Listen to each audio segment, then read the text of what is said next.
윤석열 대통령이 어제 이제 이 녹취 공개되고 나서 비서실장, 정무수석, 이제 고위 참모들과 번개 점심을 가졌다고 해요. 근데 이 자리에서 기억이 안 난다. 답답함을 토로했다는 거예요. 취임식 전날 수백 통 축하 전화 받았는데 그런 통화가 있었나? 기억에 남을 통화가 아니었다는 취지로 얘기를 했다는 건데 이제 대통령실 해명도 그런 취지로 나온 거잖아요. 어떻게 보세요? 국회의원이 우리나라에 300명이고요.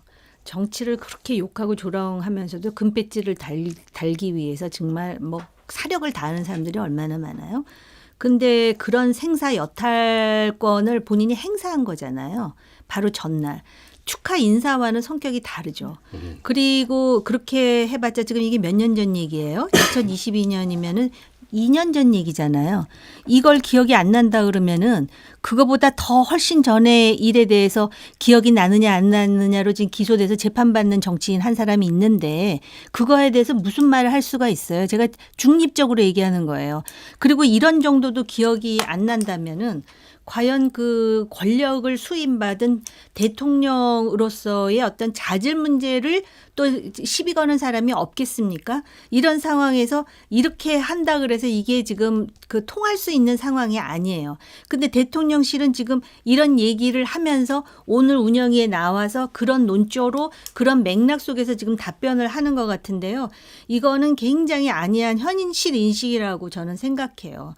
일단 그 당선인이었던 대통령이었던 국회의원의 공천과 관련해서 너무 생경하고 구체적으로 그 통화 기록이 나오는데 이건 내가 했는지 기억이 안 난다. 그러니까 이 사람들이 대다수가 율사 검사 출신이잖아요. 그러니까는 굉장히 법률주의적인 관점에서 얘기를 해요. 그러니까 법적으로는 빠져나갈 수 있는 그걸 전문 용어로 루프홀이라 그러는데 빠져나갈 수 있을지 모르지만 여기는 법의 영역이 아닙니다. 정치의 영역에 그걸 듣고 사람들이 판단을 해요. 저는 더군다나 그쪽 그 좌파 진영에 있는 사람이 아니에요. 그럼에도 불구하고 이것에 대해서 비판적으로 보잖아요. 그리고 대구에 있는 사람들 중에 지지도가 지금 아까 18%라 그랬잖아요. 이게 의미하는 바가 무엇인지를 생각해야 되죠. 이거에 대해서 많은 사람들이 그 자체에 대해서 신뢰하지 않는다면 그러면은 정치에서는 이건 굉장히 심각한 거예요. 답답하죠, 그러니까 듣는 사람 입장에서는. 근데 이게 무슨 수백 통의 축하 전화를 받으면서 공천 얘기를 하는 게 상식적입니까?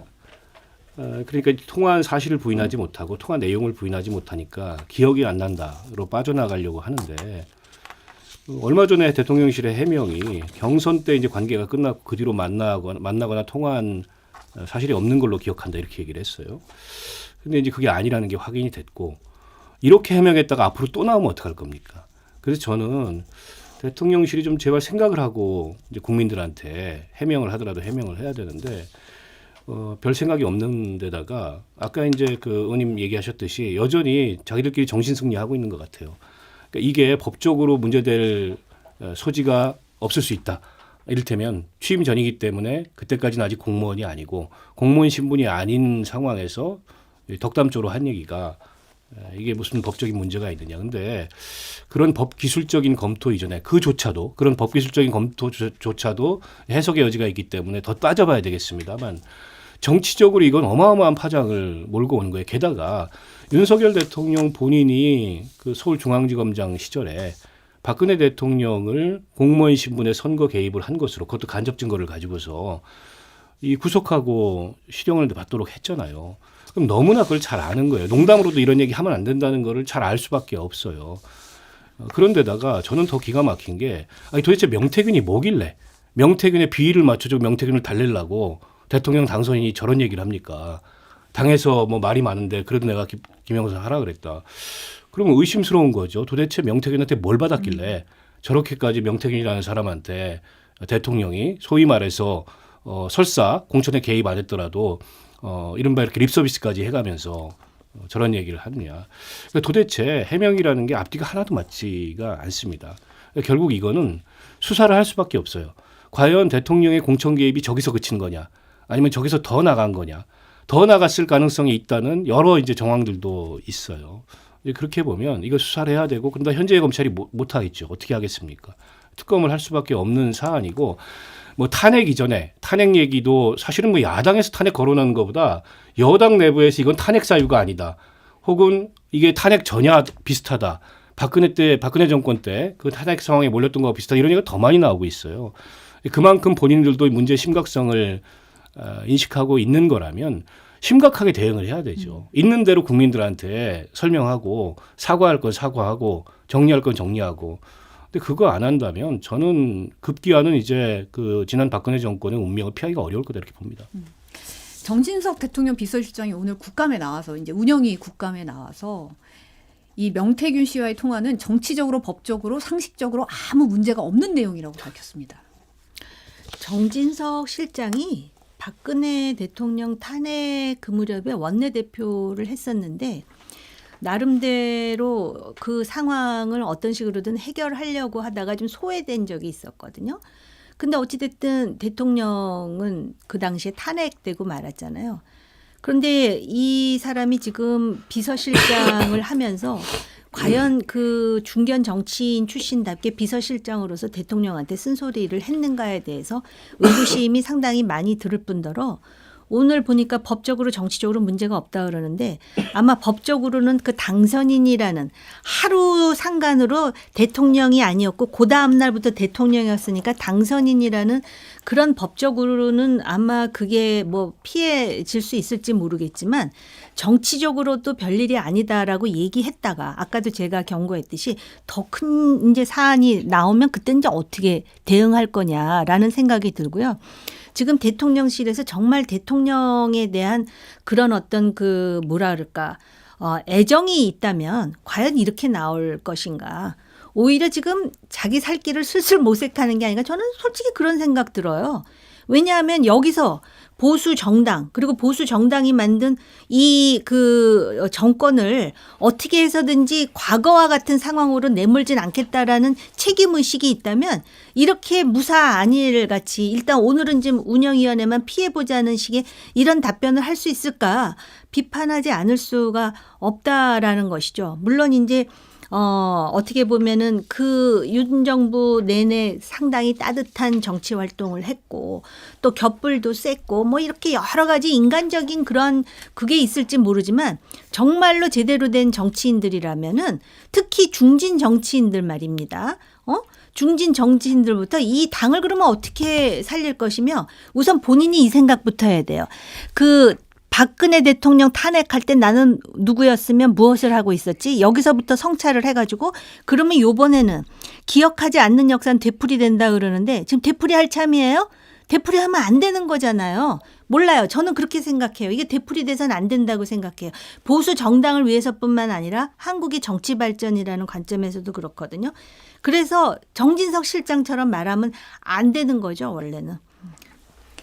사실 추경호 원내대표도 법률적으로는 법적으로 문제가 없는 부분이라고 입장을 냈거든요, 사실. 아니, 너무 이제 공색한 얘기들이죠. 결국에는 취임 전이기 때문에 하루 전이기 때문에 공무원 신분이 아니었다 이 얘기를 하고 싶은 거고 때문에 그거는 이제 탄핵 사유가 되지 않는다, 위법 사유가 안 된다 이 얘기를 하는 건데 지금 그게 본질적인 문제가 아니잖아요. 어쨌든 취임 전이라 하더라도 대통령 당선인 신분, 대통령 당선인은 국무위원을 임명할 수 있어요. 사실상의 공무원이나 다름없습니다. 그 지위에서 정당의 공천 문제에 대해서 누구를 하라라고 얘기했다는 게 이게 어떻게 보통 문제가 아니에요. 그게 어떻게 사담일 수가 있고 그게 어떻게 그냥 립서비스일 수가 있어요. 그러니까 저는 이분들이 국정 운영에 대한 어떤 공적 마인드 같은 게 전혀 없는 이런 사람들이 아니고서는 그런 얘기를 한다는 것 자체가 좀 믿기지 않고요. 그런데다가 그 공천의 효력이 발생한 거는 취임한 다음 날입니다. 그날 저녁에 공천이 확정됐어요. 때문에 이거는 법률 검토를 하면 공무원 신분에서 그 결정에 영향을 미쳤다고 볼 수도 있는 거예요.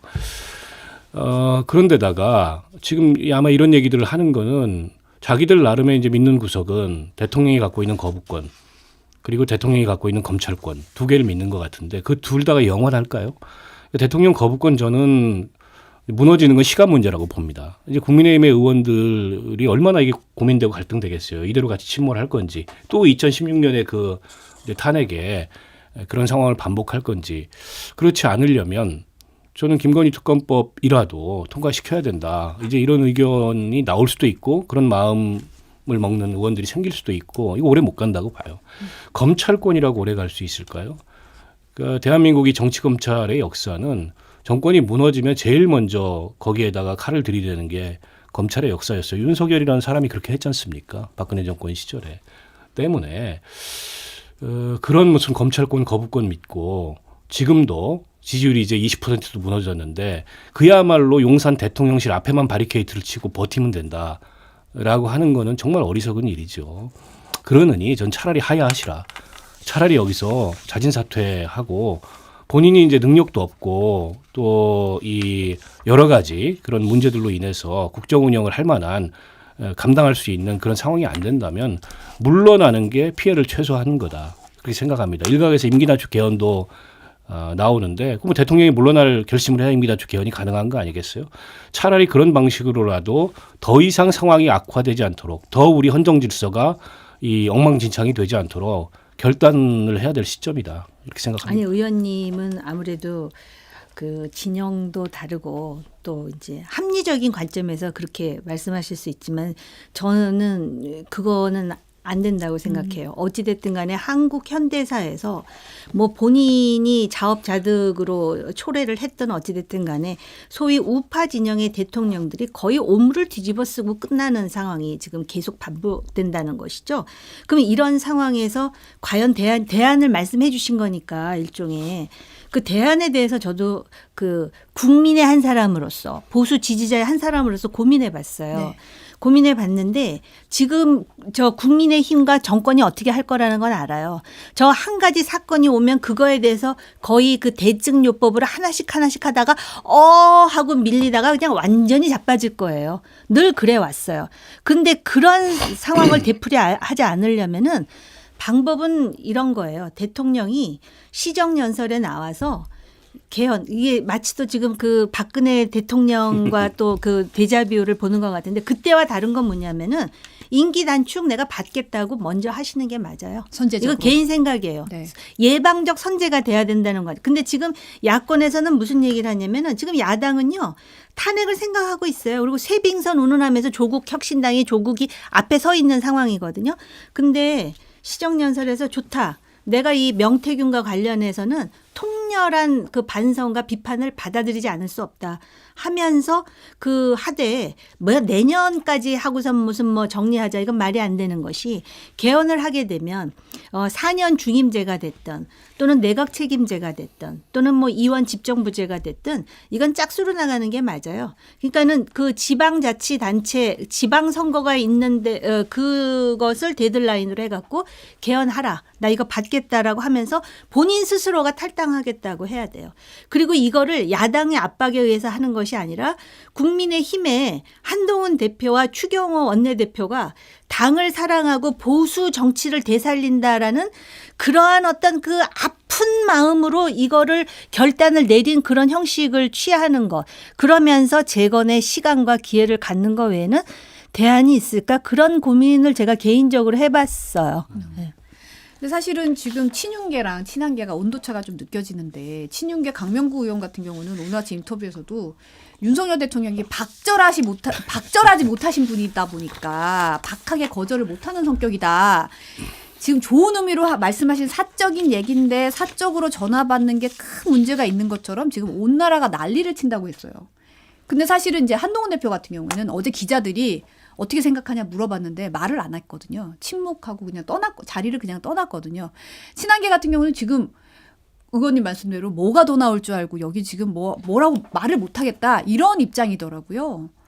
아니 그러니까는 그보다 더한 게 나온다라는 전제로 선제적으로 하라는 거예요. 근데 그것도 못하고 지금 그 한동훈 대표가 저렇게 말을 안 하고 있으면 저는 충분히 이해는 하면서도 본인도 어떻게 대응해야 될지 지금 모르겠다라고 보여지지 않겠어요. 그리고 강명구 의원이라는 사람 왜 하필인 그 많은 표현 중에 박절이라는 표현을 써가지고 그 디오르 명품백이 생각나게 만드는지 난 참 이해가 안 돼요. 그리고 그 의원들 중에 소위 국민의힘 텃밭에서 당선된 사람이 많고 그 사람들 중에 대통령과 여사의 그런 어떤 그 뭐라 그럴까 호의와 혜택을 받은 사람들 이미 본인은 다른 사람들이 모른다고 생각하는데 다 알아요. 그래서 그런 인간적인 정리 때문에 나와서 이렇게 하는 것이 그 당과 대통령을 살린다고 생각하는데요.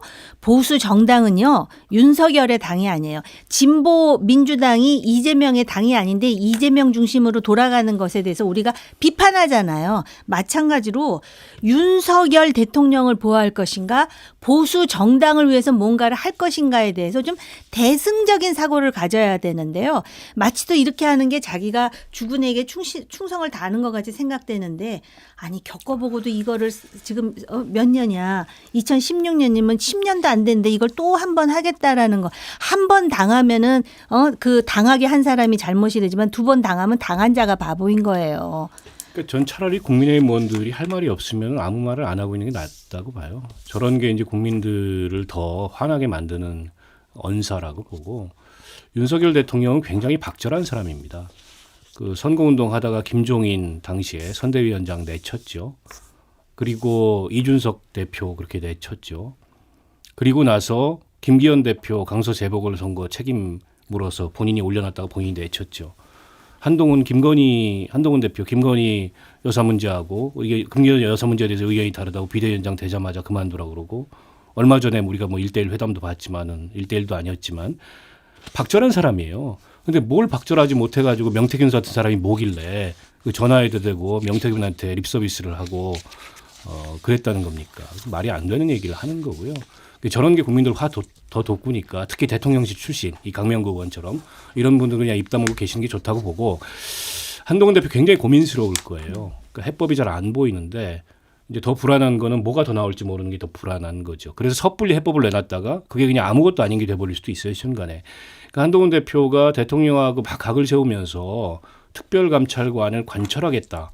뭐 얼마 전에 있었던 100일 기자회견에서 그렇게 얘기했는데 특별감찰관이 그 시점에도 별 효용이 없었지만은 이제는 무용지물이 돼버렸습니다. 아무 의미 없는 얘기가 됐어요.